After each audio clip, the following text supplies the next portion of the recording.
From Pacifica, this is Democracy Now! 30 years ago, I wrote the first book on climate change. Back then, it was a distant, abstract threat. Now we're at the point where it is the lived reality for millions of people every single day, the biggest thing that human beings have ever done, and the biggest fight that we have on our hands. Falter. Has the human game begun to play itself out? As Democrats push the Green New Deal, we speak to Bill McKibben about his new book in the fight to combat climate change. Then we go to Indonesia. Ahead of Wednesday's election, we'll speak to investigative reporter Alan Nairn about his shocking new report on how one of the leading candidates, Prabowo Subianto, has plans to stage mass arrests of political opponents and his current allies if he wins, and to restore Indonesia's army to the role it played during the Suharto dictatorship. All that and more coming up.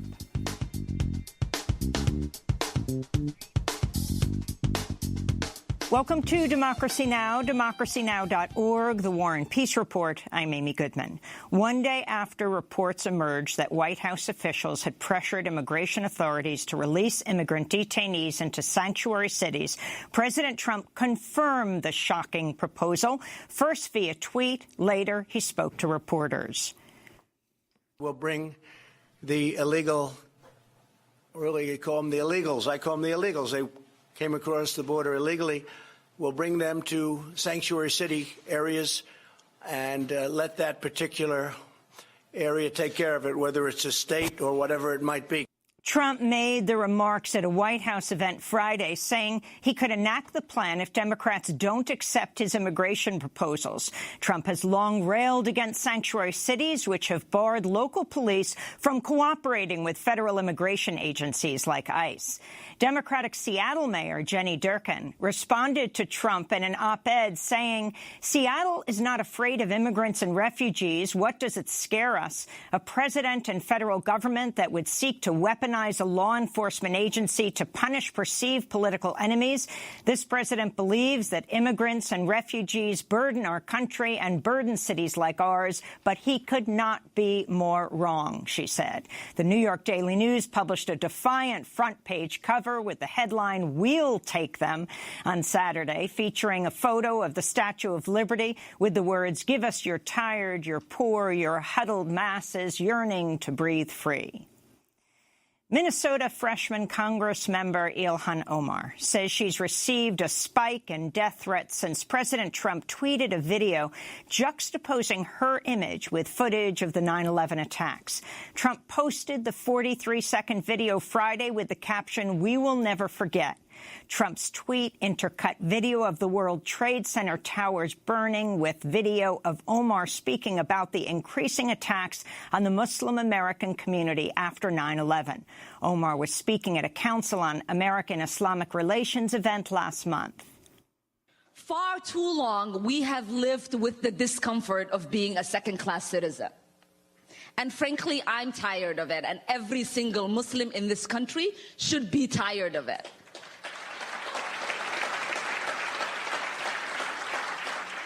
CARE was founded after 9/11 because they recognized that some people did something and that all of us were starting to lose access to our civil liberties. Congressmember Omar's comments were originally taken out of context and circulated by right-wing media, from the Daily Caller to Fox News. In a statement, Congressmember Omar said, quote, "Since the president's tweet Friday evening, I've experienced an increase in direct threats on my life, many directly referencing or replying to the president's video. This is endangering lives. It has to stop," she said. In New York City, Yemeni bodega owners responded to Trump's attacks against Congressmember Ilhan Omar by announcing they're boycotting the sale and purchase of the New York Post over its front-page attack on Omar. The Murdoch-owned daily paper featured an image of the burning Twin Towers on 9/11, referencing Omar's comment out of context. 9/11 was "some people did something," and the words "here's your something" in large print over the photo. The Yemeni American Merchants Association said the cover provoked hatred and targeted people of the Muslim faith. The International Criminal Court announced Friday it was refusing to pursue an investigation into possible war crimes and crimes against humanity committed by the United States and other actors in Afghanistan. The court suggested the U.S.'s lack of cooperation with the investigations behind the decision. Earlier this month, the U.S. revoked the visa of ICC prosecutor Fatou Bensouda, who asked ICC judges to authorize the investigation in 2017. Human rights groups condemned the decision. Catherine Gallagher of the Center for Constitutional Rights said the ICC was bowing to President Trump's pressure campaign and that, quote, with its decision, the International Criminal Court sends a dangerous message that bullying wins and that the powerful won't be held to account. In Sudan, the head of the newly installed military council resigned Friday, just one day after he was sworn in following the ouster of longtime President Omar al-Bashir. The ouster came after months of public protests demanding al-Bashir's resignation. The military's chief of staff also stepped down from his post on Friday. Protesters celebrated the news and mounted calls for the creation of a civilian transitional council, rejecting the military's proposal to lead a two-year pre-election transition period. Meanwhile, the United Nations has called on Sudanese authorities to release anyone arrested for demonstrating against the government. It also called on Sudan to cooperate with the International Criminal Court, which issued an arrest warrant in 2005 for the ousted leader al-Bashir over possible war crimes. Sudan's military council said they will not hand over al-Bashir to the ICC, but instead will put him on trial in Sudan with other former leaders.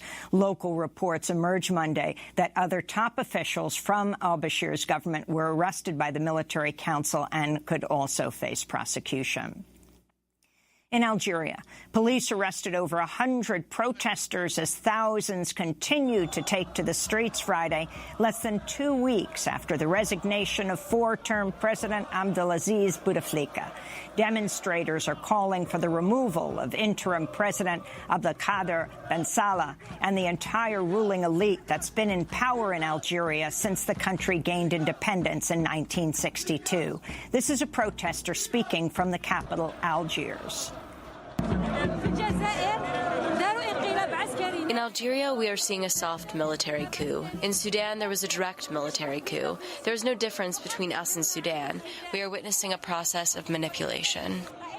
Protesters say they'll continue to demonstrate until a democratic civilian transition takes place. Interim President Ben Salah has said elections will take place in Algeria in July. The UN reported Sunday at least 120 people have been killed in Libya over the past week and a half as fighting intensifies between General Haftar's Eastern Libyan National Army and the UN-backed Government of National Accord. On Sunday, Haftar met with Egyptian President Abdel Fattah al-Sisi, who threw his support behind the renegade general and his Libyan National Army forces as they continue their offensive on the capital, Tripoli. The UN warned outbreaks of infectious diseases could spread quickly as more people flee the fighting, and that it only has about 2 weeks of emergency supplies for hospitals and health facilities.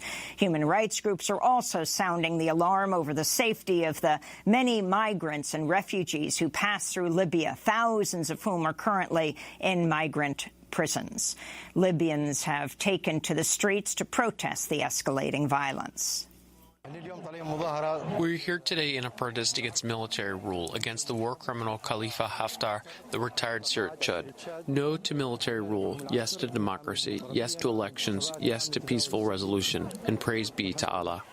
In Gaza, Israeli soldiers shot and killed a 15-year-old Palestinian teenager Friday during the weekly protest at the separation barrier with Israel. The killing comes 2 weeks after Palestinians marked the first anniversary of the Great March of Return and is the first fatality in the second year of the ongoing demonstration, according to Palestinian health officials. In Pakistan, a suicide bomb in the northern city of Quetta in Baluchistan province killed a reported 24 people, injured dozens more Friday. The militant group Lashkar-e-Jhangvi is believed to be responsible for the attack, which targeted the Hazara Shia Muslim minority. Since Friday's attack, members of the Hazara community have been protesting the government's failure to prevent violent attacks in the region. In South Korea, a decades-old ban on abortions has been lifted after years of campaigning and legal battles against the law, which included possible prison sentences for doctors who perform abortions and fines or prison sentences for anyone who underwent the procedure. South Korean activists celebrated as the news was announced outside a courthouse in the capital, Seoul. My friend had to use illegal drugs for a risky abortion because of the abortion law. I also wouldn't have had much of a choice if I had become pregnant. But with today's ruling, women like myself and my friend can live by our own free will. In more reproductive rights news, Ohio Governor Mike DeWine signed into law the draconian so-called fetal heartbeat bill, which bans abortions once a fetal heartbeat can be detected, something that typically happens just 6 weeks into a pregnancy and before many women realize they're pregnant. The bill does not include exceptions for cases of rape or incest. A similar law is set to take effect in Mississippi in July, while judges have, for now, blocked fetal heartbeat bills from going into effect in Kentucky and Iowa. Georgia Governor Brian Kemp is expected to sign Georgia's abortion ban in coming weeks. The ACLU said it would challenge Ohio's new law in court. The nonprofit Guttmacher Institute warns that various types of legislation to ban abortion are currently being considered in 28 states. House Democrats set a new deadline of April 23rd for the IRS to hand over Trump's tax returns after the agency failed to meet the original deadline set for last week. Democrats are asking for 6 years of Trump's tax records. The House Ways and Means Committee Chair, Richard Neal, said the IRS and the Treasury Department were not legally empowered to refuse the committee's request. Neal could follow up a second failure to meet the request with a subpoena or file a lawsuit. And in South Bend, Indiana, Mayor Pete Buttigieg, who officially launched his campaign for the 2020 Democratic presidential nomination, at a rally in his hometown, the 37-year-old Afghanistan war veteran stressed the urgency to act now to correct the policies of President Trump. The principles that will guide my campaign for president are simple enough to fit on a bumper sticker: freedom, security, and democracy. Pete Buttigieg supports progressive Democratic positions, including the Green New Deal, the legalization of marijuana, and a single-payer health care, although he does not support doing away with private insurance. Buttigieg has also been vocal in his support for Israel, praising its national security measures as a model for other countries and suggesting some Democrats are too quick to judge Israel based on media reports. He made the comments after a trip to Israel last year amidst ongoing protests at the separation barrier in Gaza, which have resulted in at least 200 deaths and tens of thousands of injured. If elected president, Buttigieg would become the youngest U.S. president as well as the first openly gay president. And those are some of the headlines. This is Democracy Now!, democracynow.org, The War and Peace Report. I'm Amy Goodman. Thousands are taking to the streets in London today to demand radical action to combat the climate crisis. Protesters with the group Extinction Rebellion have set up encampments and roadblocks across central London and say they'll stay in the streets for at least a week. It's just the beginning of a series of global actions that'll unfold in the coming days as activists around the world raise the alarm about government inaction in the face of the growing climate catastrophe. A spokesperson with Extinction Rebellion told The Guardian governments prioritize the short-term interests of the economic elites, so to get their attention, we have to disrupt the economy, they said. The London protests come just days after school children around the globe left school again on Friday for the weekly Strike for Climate. The movement was started last year when, at the time, 15-year-old climate activist Greta Thunberg stood alone outside the Swedish parliament to demand her government do more to combat climate change. Now, kids around the globe have answered her call with their own weekly strikes. The esteemed journal Science published an open letter from scientists supporting the global youth protests last week. It reads in part, quote, as scientists and scholars who've recently initiated similar letters of support in our countries, we call for our colleagues across all disciplines and from the entire world to support these young climate protesters. We declare their concerns are justified and supported by the best available science. The current measures for protecting the climate and biosphere are deeply inadequate. Science wrote. This all comes as the push for the Green New Deal continues to build momentum in the United States. The deal, backed by Congressmember Alexandria Ocasio-Cortez and Senator Ed Markey, seeks to transform the U.S. economy through funding renewable energy while ending U.S. carbon dioxide emissions by 2030. Alexandria Ocasio-Cortez tweeted last week, "The far right loves to drum up fear and resistance to immigrants. But have you ever noticed they never talk about what's causing people to flee their homes in the first place? Perhaps that's because they'd be forced to confront one major factor fueling global migration, climate change," she wrote. We turn now to a climate activist and journalist who's been on the front lines of the fight for the planet for decades. 30 years ago, in 1989, Bill McKibben wrote The End of Nature, the first book about climate change for a general audience. He's just published a new book. It's titled Falter. Has the human game begun to play itself out? Bill McKibben joins us here in our New York studio. Welcome back to Democracy Now! It's great to have you with us, Bill. It's always good to be with you. Falter. Has the human game begun to play itself out? You know, 30 years ago when I started writing about this, it was a distant threat. We were issuing a warning. Scientists knew that as we burned coal and gas and oil, we were putting carbon in the atmosphere. They knew the molecular structure of CO2 trapped heat. We didn't know how fast and how hard it was going to pinch. The story of the last 30 years, or one of the stories of the last 30 years, is that it pinched a hell of a lot harder and faster than even we feared. The things we're seeing now, half the sea ice in the summer Arctic gone, the ocean 30% more acidic, half the coral reefs under siege. These were things we thought would happen 50, 60, 70 years from now, but the planet turned out to be very finely balanced. So that was one of the surprises of those 30 years. The other surprise was how little reaction there was in our political system, how slowly it's moved. In essence, we've done almost nothing as a world to grapple with the biggest problem that we've ever wandered into. The two pieces of really good news are, one, that the engineers have done their job just about as well as the politicians have done theirs badly. The price of a solar panel has dropped 90%.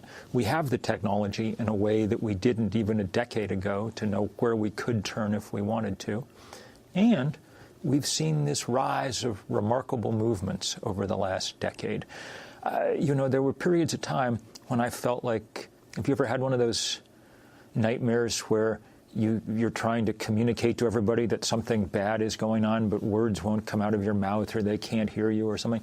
There was a period when I felt like that. I no longer feel lonely like that anymore. There are millions of people around the world engaged in this fight.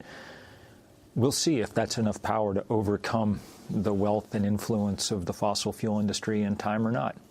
So talk about how you've divided your book into these 4 sections. Sure. The size of the board, leverage, the name of the game, and an outside chance. The question that haunts me, and has since I wrote The End of Nature, is whether the thing that we're doing now is so large that it fundamentally alters our prospects as a civilization. Climate change is the best example of that. And climate change by now has already reached the point where, as I say in the first section, it changes the size of the board on which we're playing this game. Forever, since humans came out of Africa, we've been expanding the board on which we play the game, finding new places, spreading out. Now things are contracting.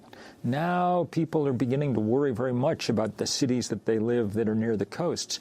Now we're seeing, perhaps you saw the story in yesterday's Times, about how climate change has become the main driver for those immigrants having to leave their homes in Guatemala, Honduras, El Salvador, not because they want to, because there's such a deep drought that they can't grow anything there anymore. Those are the opening salvos in what's going to be a century of shrinkage. I mean, think about what we saw in California last fall. Literally, in an hour, a city called Paradise turned literally into hell. everybody who watched it could imagine dying in a car, trapped in a road as they tried to get out of a forest fire.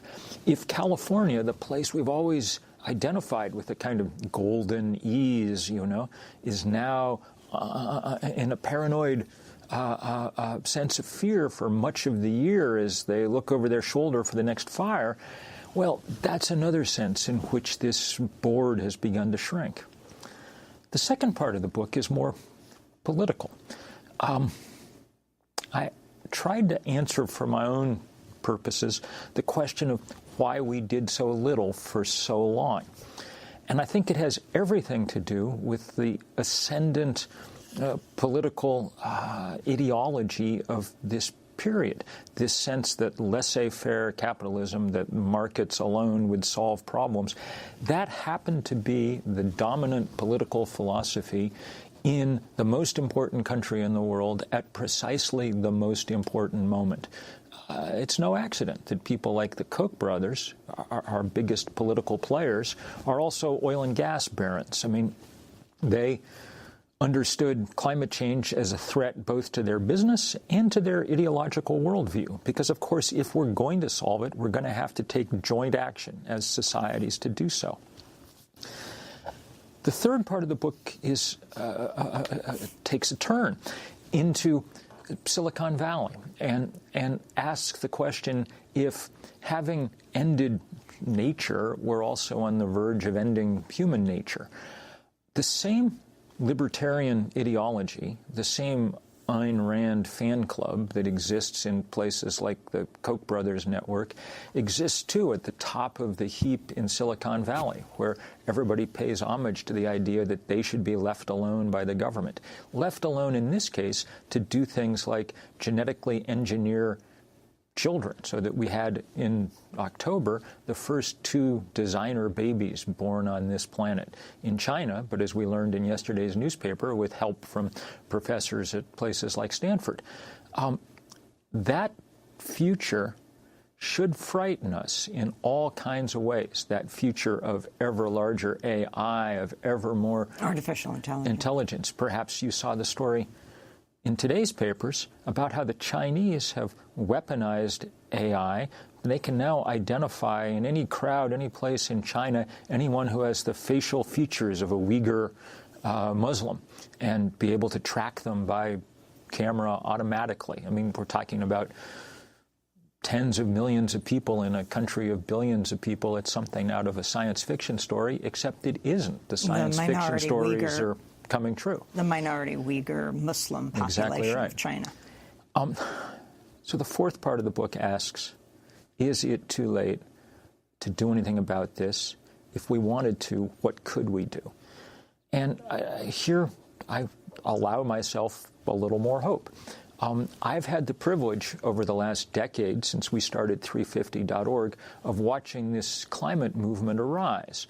And it's been a great joy to see that happen and to see it join with other movements for justice, against inequality, in a kind of progressive coalition. I think there are 2 great inventions of the 20th century that might just save us in the 21st. The first was the solar panel. It's magic on a kind of Hogwarts scale, Amy. I mean, you point a sheet of glass at the sun, and out the back flows light and communications and modernity. To get to see it being installed for the first time in remote parts of Africa, say. I did a long story for the New Yorker a couple of years ago on this. It was a fantastic joy. I mean, to watch people who'd never had a cold drink in their life suddenly, because of these solar panels, able to do so, reminds us of how much we take for granted. The other invention of the 20th century that holds out real hope is this invention of nonviolent social movements. From the suffragettes, from Gandhi, from Dr. King, from people learning how to take the power of the many and the small to stand up to the mighty and the few. Climate change is perhaps the most dramatic example of this there'll ever be. I mean, as you know, we learned a lot in the last few years about the nature of the fossil fuel industry. about the fact that they knew everything there was to know about climate change back in the 1980s, knew everything and believed it. Exxon began building all its drilling rigs to compensate for the rise in sea level they knew was coming. They just didn't tell the rest of us. Instead, they devoted billions of dollars to building this architecture of deceit and denial and disinformation that's kept us locked for 30 years in an utterly sterile debate about whether or not global warming was real, a debate that both sides knew the answer to from the start. It's just one of them was willing to lie. And so now we're at the point where we have no choice but to hope we can build movements big enough, loud enough, beautiful enough to challenge that power. That's why, for me, it's incredibly moving and incredibly exciting to see the young people doing the Green New Deal work, to see Greta Thunberg and her comrades, 12-year-olds out of school and talking articulately about these questions. I don't know if we're going to win, but we definitely are going to have a fight. Well, we have a lot to talk about. In the next segment, Bill McKibben, co-founder of 350.org, a global movement around climate change. His new book is called Falter: Has the Human Game Begun to Play Itself Out?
What Are Wars by our very own audio engineer, Miguel Noguera. This is Democracy Now! I'm Amy Goodman. President Trump signed 2 executive orders last week to facilitate the approval of pipeline projects at a federal level, limiting states' ability to regulate such projects. The move's intended in part to clear the way for permitting on the Northeastern Constitution pipeline, which is stalled after New York invoked the Clean Water Act to reject the project on environmental grounds. This is President Trump speaking Wednesday in Crosby, Texas, where he signed the orders.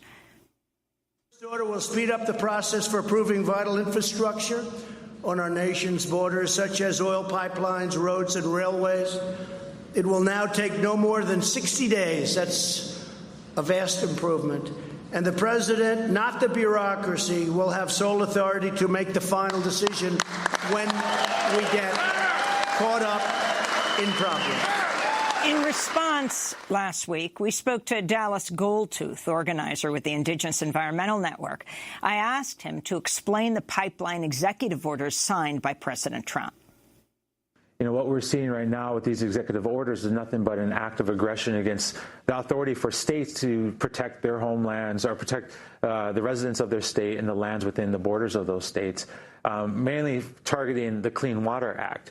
Really, what Trump wants to do is take away the state's abilities to enforce environmental regulations against pipeline projects or other infrastructure, fossil fuel projects, and give that power solely to the federal government.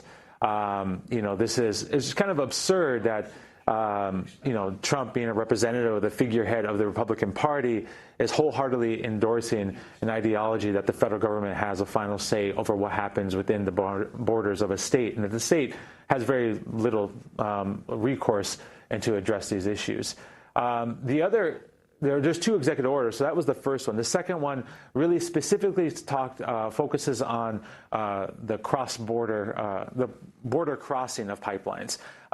In this regard, we're talking about Keystone XL. I know Enbridge Line 3 was also one of those pipelines that had to deal with crossing the border from Canada to transport tar sands oil. And really what the president is trying to do, and he did this a couple weeks ago by approving Keystone XL a second time, is saying that he, as the president, has the sole power to approve these projects, and is encouraging the State Department to act only as advisors to the president to sign these projects. And there's something really insidious and dangerous about this that is just a continuing part of Trump's legacy for overreaching his executive powers, is that the president has stated that because he is the president, he is not a federal agency, therefore he's not beholden to any environmental regulations that federal agencies have to follow. In particular, the National Environmental Protection Act, parts of the Clean Water Act. He's saying that as a president, I don't have to follow those because I'm not a federal agency.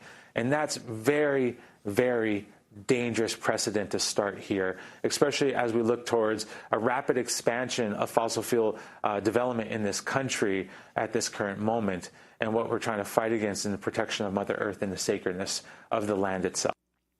That's Dallas Goldtooth, Diné and Dakota organizer with the Indigenous Environmental Network. You can visit our website to see the full interview with Dallas. Still with us, Bill McKibben, co-founder of 350.org, the global climate organization.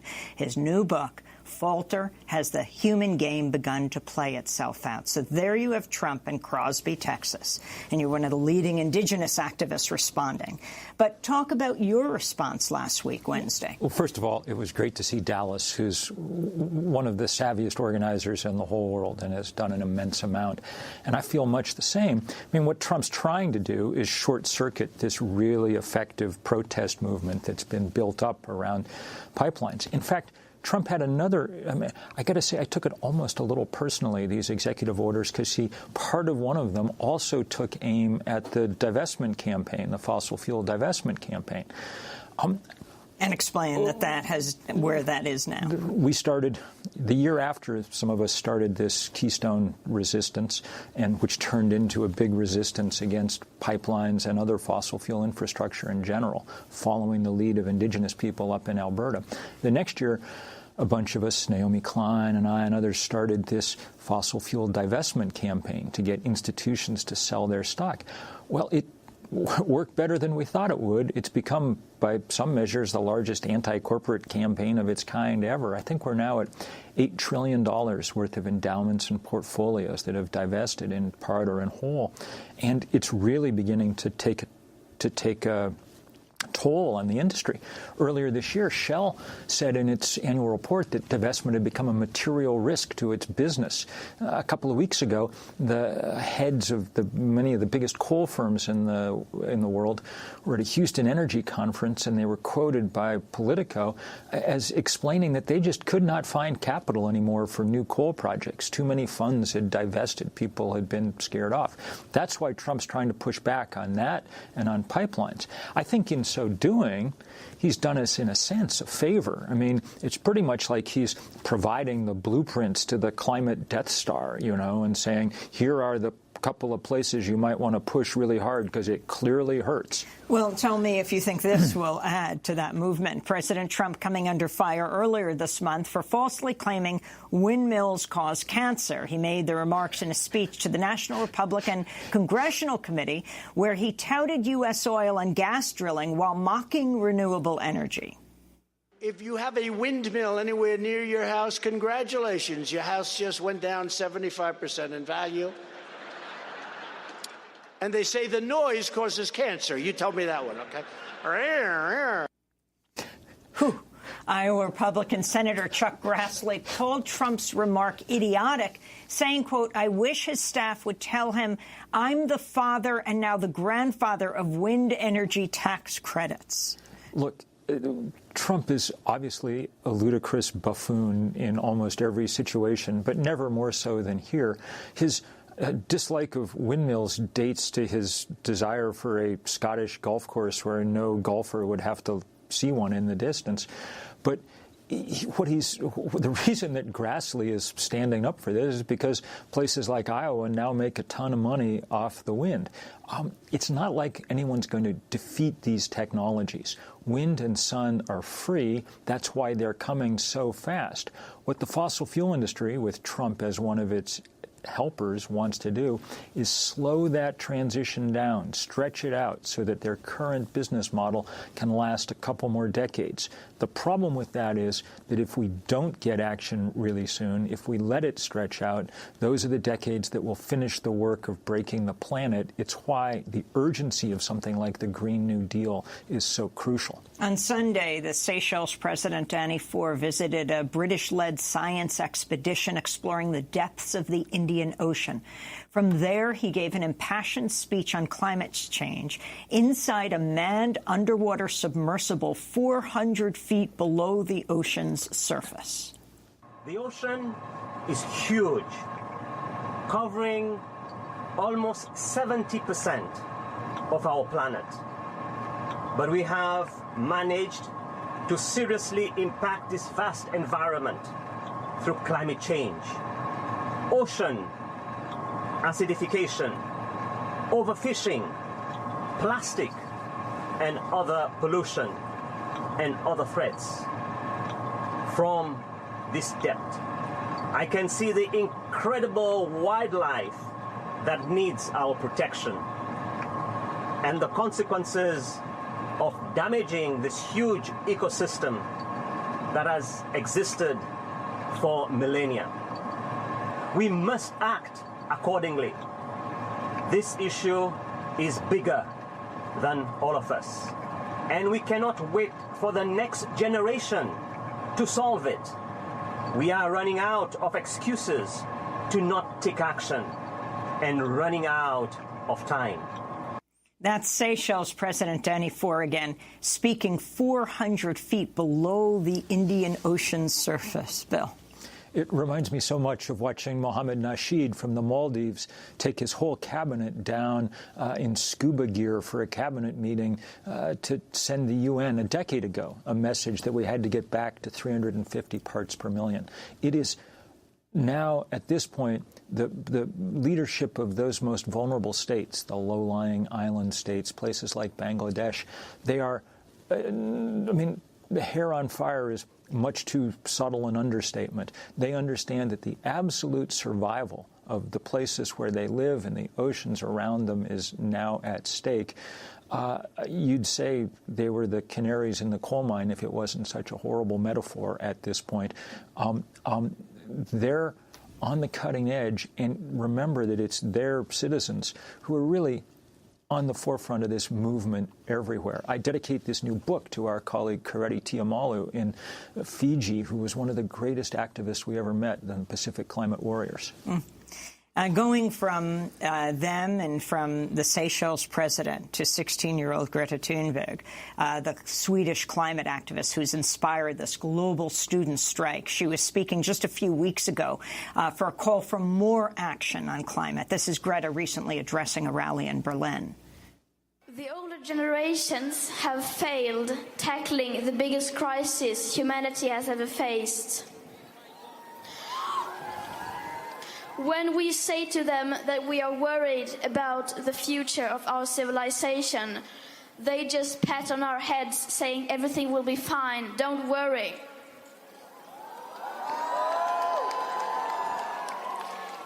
But we should worry. We should panic. And by panic, I don't mean running around screaming. By panic, I mean stepping out of our comfort zones.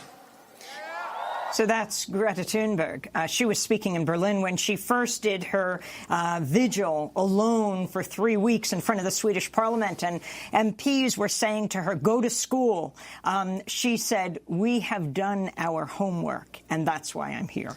She's an amazing force. I mean, her basic point is if governments can't be bothered to prepare the world for climate change, it's a little rich to demand that I sit in school all day preparing myself for the future. And it's a message that's amplified and resonated. There were millions of school children out on March 15th, and now it's time for adults to heed the call. Those kids were saying in one rally after another, we need adults backing us up. Watch over the next few months as people try to organize the adult equivalent of those strikes, getting people out of their businesses for a day at a time. Because if you think about it, I mean, they're disrupting education as usual. We need to disrupt business as usual because it's business as usual, literally, that's doing us in. It's the fact that we just keep going on, doing what we're doing, not changing in any dramatic way at a moment when the world demands transformation. People are more active than they've ever been on climate change. Talk about the change and understanding across the political spectrum in this country. This country's so important because it's historically the greatest greenhouse gas emitter. But also, you say, look at people and look at me here with my computer in my hand, an extension of the human body. Look, we're in a climate moment now, okay? That's good news. The IPCC report last fall that gave us 10 years to make a change, the fires in California, the rise of the Green New Deal. Somehow these things have finally captured people's attention. So as we enter, say, this presidential cycle, as you know, we used to fret and complain because they never had asked a question at any presidential debate about climate change. Well, I'm not worried about that going forward. That's going to be one of, if not the biggest question. Candidate after candidate, as they announce for president, are saying this is the most important issue that we face. Buttigieg said it yesterday in South Bend. That's really important. The question now is, can we commit people to moving quickly enough? This is one of these places where I have to kind of restrain myself from saying, oh, if only you'd listen to me when, because 30 years ago, there were things we could do that weren't very hard. If we'd made some fairly small adjustments, put a price on carbon, say, or something, we'd be on a very different trajectory now.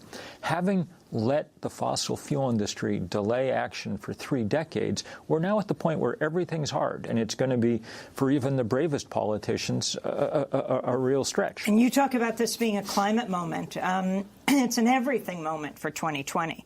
And you see this in the Democrats, for example, close to 20 now who are running for president. Yeah. You have Jay Inslee of Washington State, the governor, running, saying climate change is his only issue.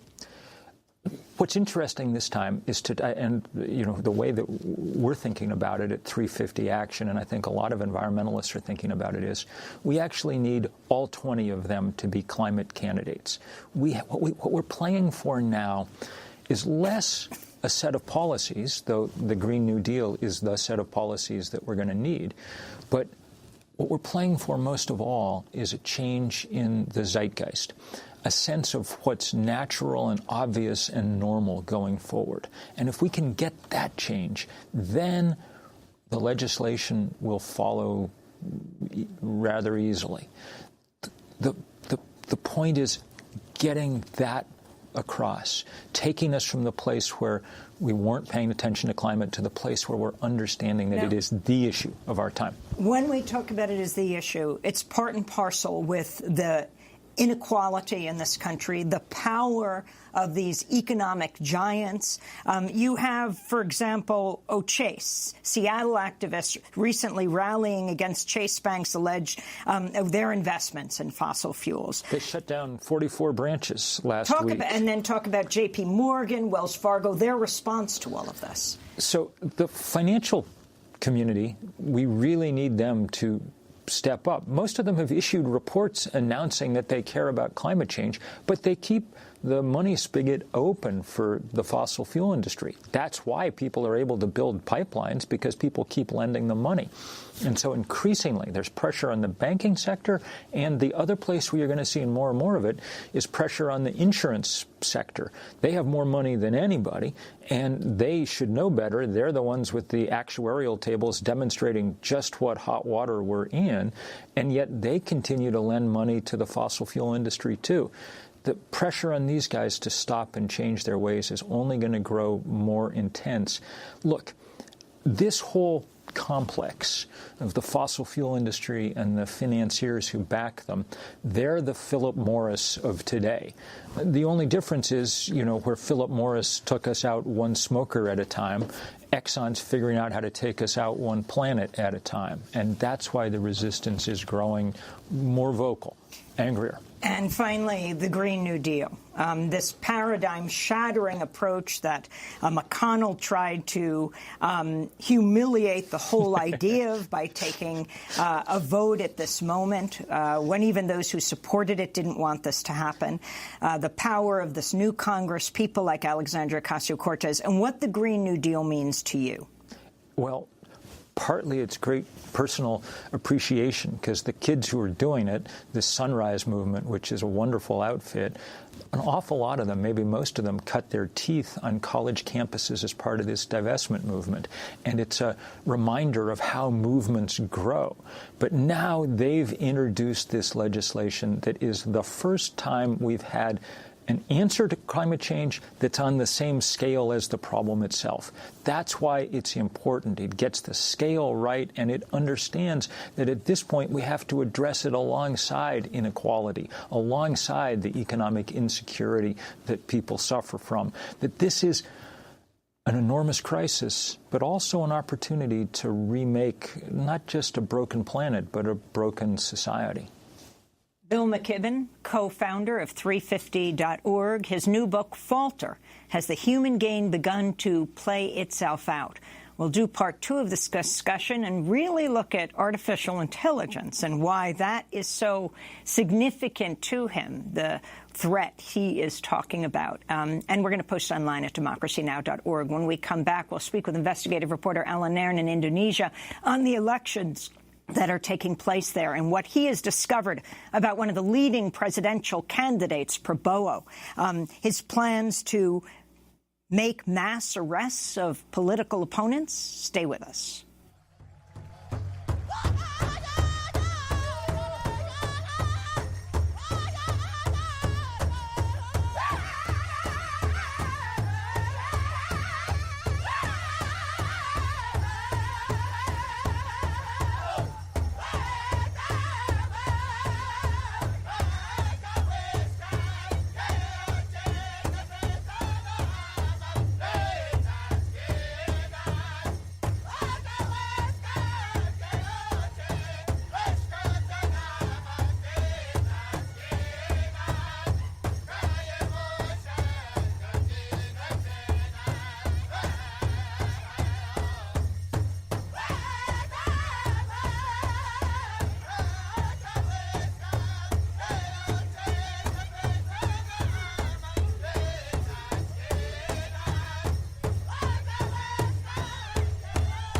Guardians of the Land by Northern Voice. This is Democracy Now! I'm Amy Goodman. As we turn to Indonesia ahead of Wednesday's national presidential elections, Indonesia is the world's largest Muslim nation, third largest democracy in the world behind India and the United States. Indonesian President Joko Widodo, better known as Jokowi, is up for re-election Wednesday. His chief rival, Prabowo Subianto, a former Special Forces military commander, the former son-in-law of Indonesia's longtime dictator Suharto. It's a rematch of the 2014 election that Jokowi won by almost 6 percentage points. Investigative journalist Alan Nairn has just uncovered shocking plans made by Prabowo for if he wins the presidency. According to minutes of a campaign strategy session obtained by Alan Nairn, Prabowo has made plans to stage mass arrests of political opponents as well as his current allies. Nairn reports Prabowo also wants to restore Indonesia's army to the role it played in the U.S.-backed Suharto dictatorship, which lasted from 1967 to 1998. Alan Nairn now joins us from Indonesia. He's just published his latest report on his website, alannairn.org. Alan, welcome back to Democracy Now! Talk about the significance of this election on Wednesday and what you've just uncovered. Thanks. Good to be with you. The General Prabowo, who has a real chance to be elected president, is the single most notorious massacre general in Indonesia. He has been associated with more mass killings of civilians than any other officer. He is also the officer who was the closest protege of the U.S. government, working directly during his career with the U.S. Defense Intelligence Agency and U.S. Special Forces.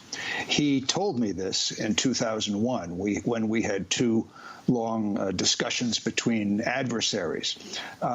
His statements about how he brought in U.S. troops into Indonesia and how they used the opportunity in Indonesia to do what he called recon for the invasion contingency. Namely, they used the chance that Prabowo gave them to make contingency plans for a theoretical potential U.S. invasion of Indonesia in the future. That claim of his was backed up by Pentagon documents. And Prabowo said to me, I was the Americans' fair-haired boy.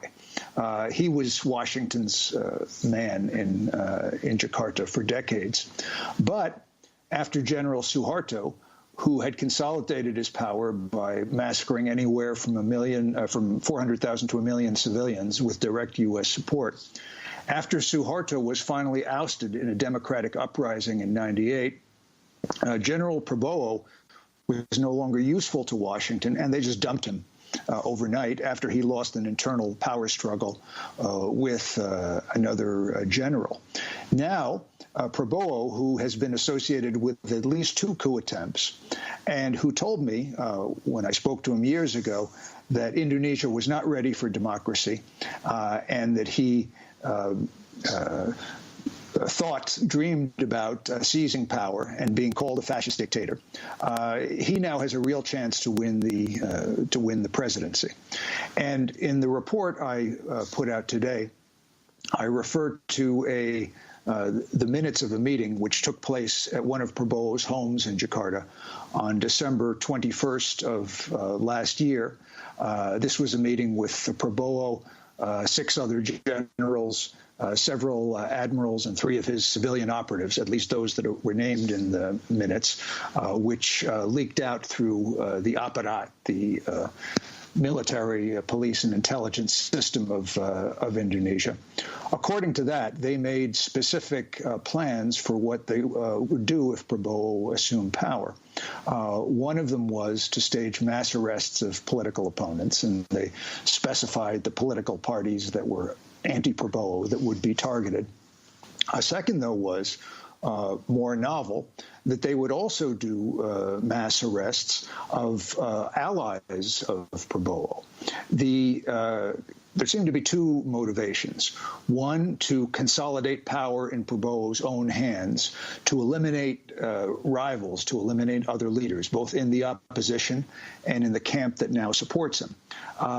To be targeted for arrest, according to these minutes, were the Democrat Party of former President General Susilo Bambang Yudhoyono, and also the Islamist forces, ranging from the political party PKS to the FPI, the remnants of HTI, Islamist militia groups, and other kinds of mass organizations. These groups will also be targeted for arrest. This in accord with the second motivation, which was to curry favor with the United States. According to these minutes and to discussions I've had with people from the Prabowo circle in verifying this document and the material for this article, Prabowo is very eager to get back in the good graces of Washington. And so he's actually seriously talking about arresting these Islamist groups that are now the driving force of his campaign. On the ground, they are the ones that are giving it energy, that are giving it organizational structure, and, in my opinion, are giving him a real chance to win on Wednesday and defeat President Jokowi, the civilian incumbent. So what they're talking about is a political night of the long knives, where both opponents and allies from outside Prabowo's own party would be cast aside, eliminated, locked up. In order to do this, they talked about deploying the Attorney General of Prabowo's new Attorney General, his new chief of the National Police, the ostensibly independent Corruption Eradication Commission, and also been the National Intelligence Agency, which has a state intelligence body, which has a liaison relationship with the CIA, and which sometimes does assassinations. And in fact, is perhaps best known for its arsenic assassination in 2004 of the great human rights hero Munir, who was a friend of mine. Also, in this meeting, according to the minutes and my discussions with people who are familiar with it, they also talked about restoring the Indonesian army to the role it played during the New Order Suharto dictatorship. This was the time of the mass slaughter, and a time when the army was the ultimate arbiter of politics, even down to the neighborhood and village level. So if General Prabowo wins this election, and he has a real chance, the consequences would be very severe for the chance of any future organizing, activism, or movement toward anything resembling a real democracy in Indonesia. And there's a great irony here, because if this does turn out to be a close election, as I believe it will, there's a chance that it's the very victims of General Prabowo and their families, their descendants, the descendants of their families, and those who admire the brave struggle of many of these victims, they could be the ones who end up giving Prabowo the victory. Because President Jokowi, who defeated Prabowo the last time around in 2014, has disappointed the activist community. He said he would bring many of these generals, mass murdering generals, to trial. He didn't. He's clearly afraid of the army. He has brought some of these generals, like Hendro Priyono and Wiranto, into his circle to, according to his theory, protect him from the rest of the army, which he doesn't really have control over. And so, in their disappointment, many activists are talking about golput, essentially abstaining from voting. And there are indications that this golput vote or non-vote could be rather significant. And if it's close, it could put Prabowo over the top. There is some... Alan, if you could, in the last minute, talk about the role of Freeport-McMoRan, one of the largest gas and one of the largest gold and copper mining operations in the world, based here in the United States. Yes, they operate in West Papua, which is de facto occupied by the security forces of Indonesia. They've stripped the mountains, spoiled the streams, done billions of dollars in environmental damage. General Prabowo, in his campaign, rails against foreigners, rails against foreign corporations and the extraction of Indonesia's wealth. But in fact, privately, Prabowo intervened to help Freeport-McMoRan, according to the vice chairman of his own political party, who told me how Prabowo intervened to kill a workers' rights lawsuit against Freeport. And in terms of the election, I would say, nurut saya jangan golput. Use the vote. This election could prove to be a turning point for Indonesia. Alan Nairn, I want to thank you for being with us, activist, award-winning investigative journalist. To see his coverage of Indonesia, go to democracynow.org. Speaking to us from Jakarta, Indonesia, ahead of Indonesia's Wednesday elections. Indonesia, the largest Muslim population in the world. Alan has been reporting from there for decades. That does it for our broadcast. Democracy Now! Is produced by Mike Burke, Dina Guzder, Nermeen Sheikh, Carla Wills, Tammy Warrenoff, Sam Alcoff, John Hamilton, Robbie Karen, Hani Massoud, Sharina Nadura, Tamari Astudio, and Libby Rainey. Mike DeFilippo, Miguel Noguera, our engineers. Special thanks to Becca Staley, Julie Crosby, Hugh Grant, David Prude, Ariel Boone, Vesta Godars, and Carl Marxer, and John Randolph, Karen Meadows, Anna Uzbek, and Matt Ely.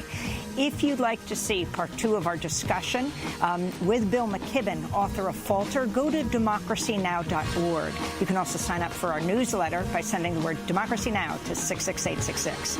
I'm Amy Goodman. Thanks so much for joining us.